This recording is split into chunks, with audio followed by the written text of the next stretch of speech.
Whether you write music only, words only, or music and lyrics, whether you play an instrument, whether you sing, no matter what, your most important job every day is to listen to a contemporary music station for at least an hour. Well, I got to go to work. Well, I got to do this. I pick up the car has a radio. Listen to your favorite station. And I don't mean oldies but goodies, because you can't have an oldie but goodie until you've had a golden hit in the present tense.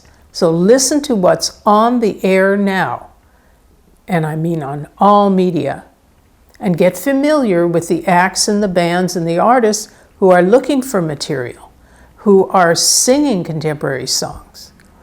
And you say, wow, I got a song for Adele. Hey, this is great. Blake Shelton, man, I'm gonna do this. I love that song about the dogs.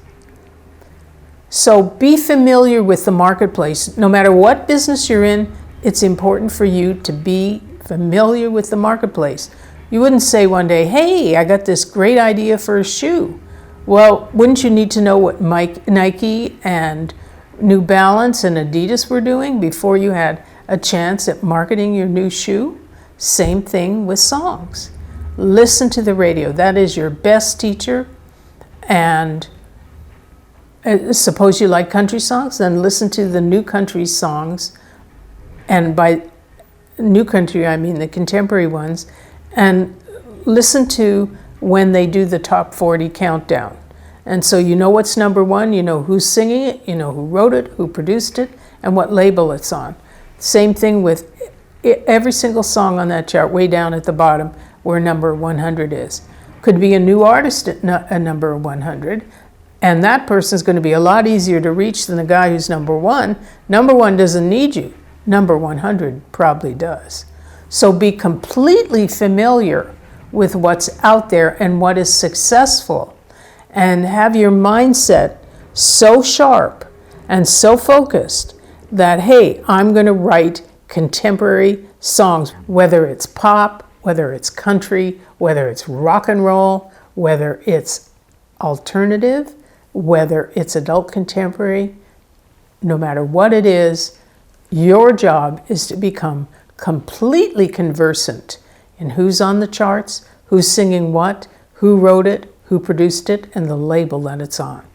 That's your business. You don't just suddenly, well, one day, hey, I woke up, you know what? I'm going to be a doctor. Today I'm just going to get a little black bag and stick stuff in it that looks important, and I'm going to be a doctor.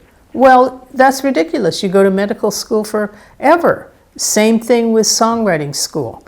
You have to do it slowly and methodically so that you are completely familiar with how to construct a melody, what to do with the rhythm, and who is a realistic candidate for what you're creating.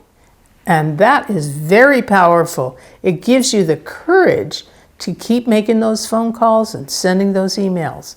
And eventually, I know if you stay at it and you listen to your heart and you run your songs by me before you start peddling them anywhere, then you're going to have a career.